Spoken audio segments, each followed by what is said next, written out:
बिस्मिल्लाहिर्रहमानिर्रहीम। अस्सलाम वालेकुम। क्या हाल है आप सबका? ठीक ठाक है, शुक्र अल्हम्दुलिल्लाह, मैं भी ठीक हूँ। और आज मैं पकाने लगी हूँ कलेजी की रेसिपी। तो कलेजी को मैंने उबालने के लिए रख दिया। और ये आपको नज़र आ रहा होगा कि कलेजी में धोते भी रहें तभी खून ख़त्म नहीं होता, इसमें खून होता ही है। तो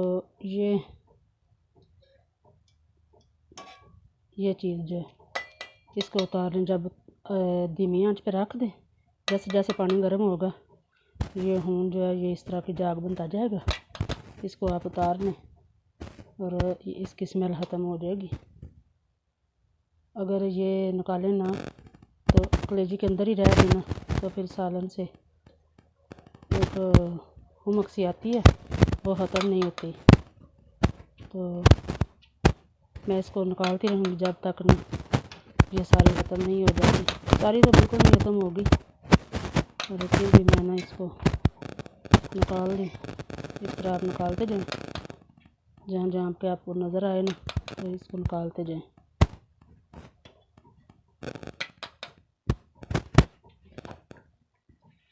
बिस्मिल्लाहिर्रहमानिर्रहीम। तो ये देखें मैंने इसको ऊपर से साफ़ कर लिया अच्छी तरह से। तो अब मैं इसमें ये प्याज और लहसुन डालने लगी हूँ। 2 दरमियाने साइज़ के प्याज हैं और 1 जो लहसुन का, इसको मैं इसमें डाल देती हूँ और गलने तक मैं इसको पका लेती हूँ। जब ये पानी खुश्क हो जाएगा तो फिर मैं इसको अच्छी तरह से भून लूँगी। तो फिर मैं आपको दिखाऊँगी ये।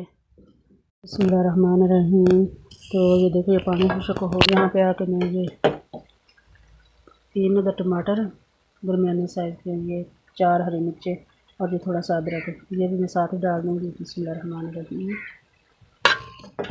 और आधा चम्मच नमक ये मैं डाल दूँगी इसमें और इसको अच्छी तरह से मिक्स कर लूँगी।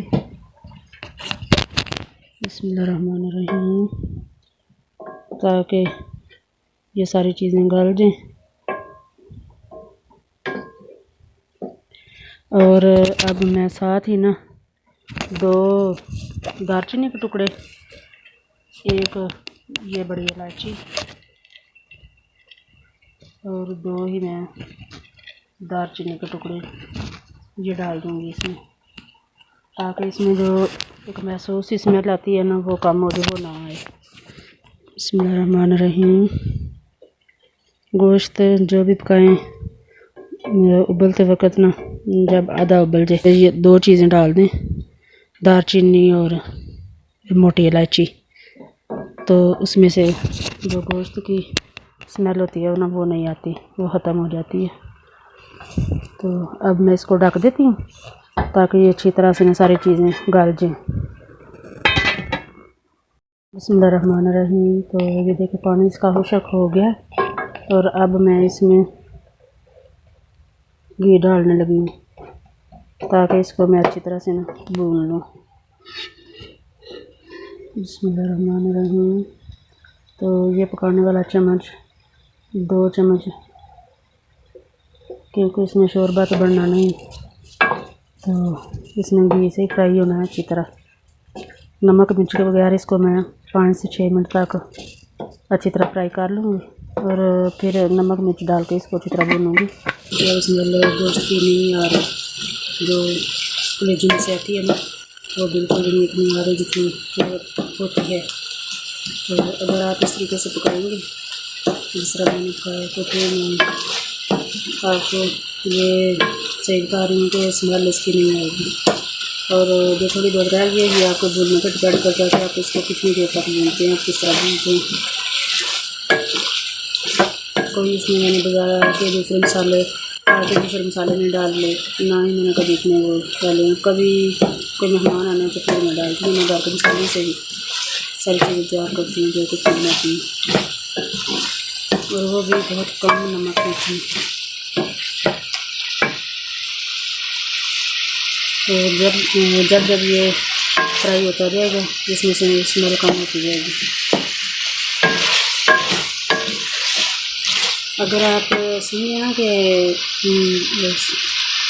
वो जो हूँ ऊपर जाग से बन जाती है वो ऊपर नहीं रही। तो आप इसको किसी टोकरी सब्ज़ी वाली टोकरी में डाल के इसको ऊपर से पानी डाल के इसको छान भी सकते हैं। इसका पानी 2 दफ़ा 3 दफ़ा बदल लें तो फिर आप फिर भी स्मेल नहीं आएगी। अगर उतार लें तो इस तरह की स्मेल नहीं आएगी। मकसद सिर्फ यही है कि जो इसमें खून है ना वो नहीं रहना चाहिए, वो निकलना चाहिए। तो ये देखें आपको लग रहा होगा कि इसकी रंगत तब्दील हो गई है। बिस्मिल्लाहिर्रहमानिर्रहीम। तो ये देखें जी, ये मैंने अच्छी तरह से इसको ये आपको नज़र आ रहा होगा।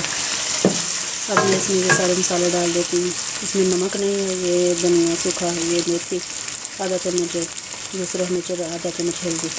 नमक मैंने ऑलरेडी पहले डाला हुआ है। बिस्मिल्लाहिर्रहमानिर्रहीम। तो अब मैं इसको अच्छी तरह से भून लेती हूँ। थोड़ा थोड़ा पानी डाल भूनते जाएँ ताकि मसाला कैसे लगे ना, और ये अच्छी तरह से भून लें। बिस्मिल्लाहिर्रहमानिर्रहीम। अभी इसको 5 से 7 मिनट तक और भून लेंगे तब ये मसाला भी भून दिया जाएगा अच्छी तरह से, यकजान भी होगा। रहमानिर्रहीम। ये देखें जी, कलेजी का सालन बन के तैयार हो गया। तो ये बड़ी मज़े की बनी है। अब इसमें स्मेल भी नहीं आ रही, और ये बेशक पका के इस तरह चेक करके देखें, आपको पता चल जाएगा। इसको भूनना आपने 15-20 मिनट तक तकरीबन भूनना है। 10 मिनट पहले भून लें घी डाल के, 10 मिनट नमक मिर्च डाल के भून लें, तो ये बड़ी मज़े की बनेगी। इसको ज़रूर ट्राई करें और कमेंट में मुझे बताएं कि ये कैसी बनी है। Thank you.